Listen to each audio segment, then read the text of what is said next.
वाराणसी तथा विश्वेश्वर का महात्मा। सूत जी कहते हैं, मुनीश्वरों, मैं संक्षेप में ही वाराणसी तथा विश्वेश्वर का परम सुंदर महात्मा का वर्णन करता हूँ। सुनो। एक समय की बात है कि पार्वती देवी ने लोकहित की कामना से बड़ी प्रसन्नता के साथ भगवान शिव से अभिमुक्त क्षेत्र और अभिमुक्त लिंग का महात्मा पूछा। तब परमेश्वर शिव ने कहा, यह वाराणसी पुरी सदा के लिए मेरा गुहातम क्षेत्र है और सभी जीवों की मुक्ति का सर्वथा हेतु है।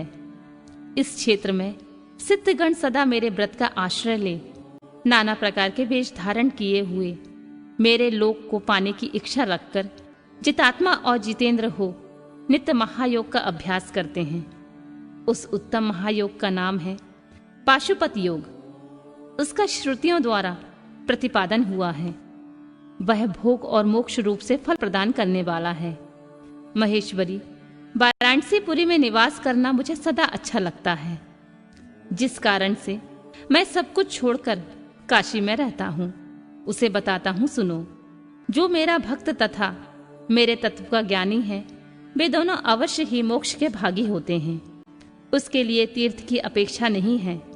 विहित और अविहित दोनों प्रकार के कर्म उनके लिए समान हैं। उन्हें जीवन मुक्त ही समझना चाहिए। वे दोनों कहीं भी मरें, तुरंत ही मोक्ष प्राप्त कर लेते हैं। यह मैंने निश्चित बात कही है। सर्वोत्तम शक्ति देवी उमे, इस परम उत्तम अविमुक्त तीर्थ में जो विशेष बात है, उसे तुम मन लगाकर सुनो। सभी वर्ण और समस्त आश्रमों के लोग, चाहे वे बालक, जवान या बूढ़े, कोई भी क्यों ना हो, इस पुरी में मर जाएं तो मुक्त ही हो जाते हैं। इसमें संशय नहीं है। स्त्री अपवित्र हो या पवित्र, कुमारी हो या विवाहिता, विधवा हो या बंध्या, रसज्ज्वला प्रसूति, संस्कारहीना जैसी तैसी कैसी भी क्यों ना हो, यदि इस क्षेत्र में मरी हो तो अवश्य मोक्ष की भागनी होती है। इसमें संदेह नहीं है। स्वदेज, अंडज, उद्भिज अथवा जरायुज प्राणी जैसे यहाँ मरने पर मोक्ष पाता है, वैसे और कहीं नहीं पाता है देवी। यहाँ मरने वालों के लिए न ज्ञान की अपेक्षा है, न भक्ति की, न कर्म की आवश्यकता है, न दान की, न कभी संस्कृति की अपेक्षा है, न धर्म की। यहाँ नाम कीर्तन, पूजन तथा उत्तम जाति की भी अपेक्षा नहीं होती।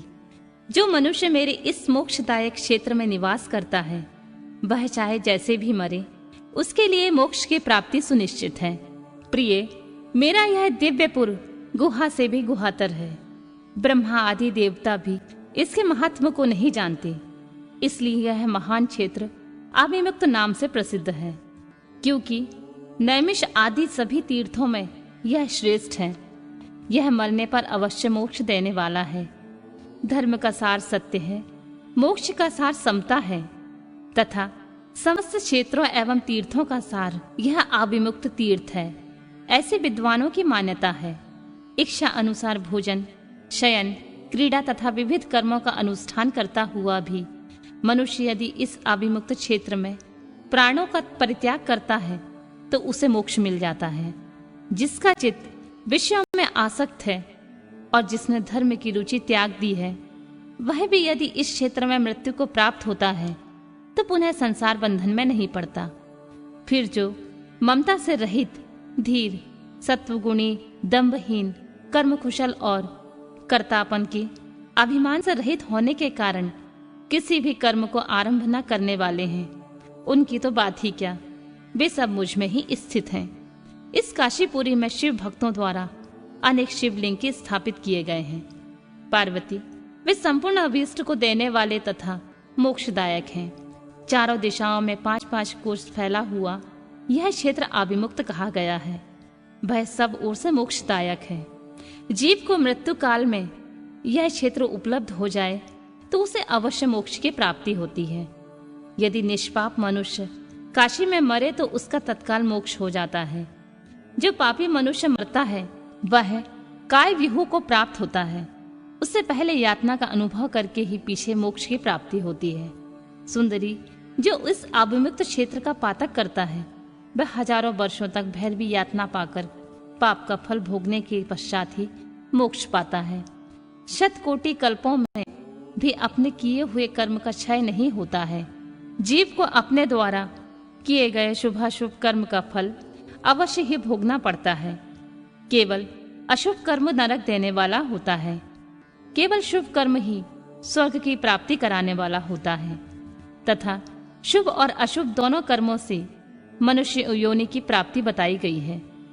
अशुभ कर्म की कमी और शुभ कर्म की अधिकता होने पर उत्तम जन्म प्राप्त होता है। शुभ कर्म की कमी और अशुभ कर्म की अधिकता होने पर यहाँ अधम जन्म की प्राप्ति होती है। पार्वती, जब शुभ और अशुभ दोनों ही कर्मों का समान क्षय होता है तभी जीव को सच्चा मोक्ष प्राप्त होता है। यदि किसी ने पूर्व जन्म में आदर पूर्वक काशी का दर्शन किया है तब उसे इस जन्म में काशी में पहुंचकर मृत्यु की प्राप्ति होती है। जो मनुष्य काशी में जाकर गंगा में स्नान करता है उसके क्रियामाण और संचित कर्म का नाश हो जाता है, परंतु प्रारब्ध कर्म भोगे बिना नष्ट नहीं होता। यह निश्चित बात है। जिसकी काशी में मुक्ति हो जाती है उसके प्रारब्ध कर्म का भी क्षय हो जाता है। प्रिय, जिसने एक ब्रह्मांड को भी काशीवास करवाया है वह स्वयं भी काशीवास का अवसर पाकर मोक्ष लाभ करता है। सूत जी कहते हैं, मुनिवरों, इस तरह काशी का बड़ा विश्वेश्वर लिंग का प्रचुर महात्मा बताया है जो सत्पुरुषों को भोग और मोक्ष प्रदान करने वाला है। इसके बाद मैं त्र्यंबक नामक ज्योतिर्लिंग का महात्मा बताऊंगा जिसे सुनकर मनुष्य क्षण भर में समस्त पापों से मुक्त हो जाता है।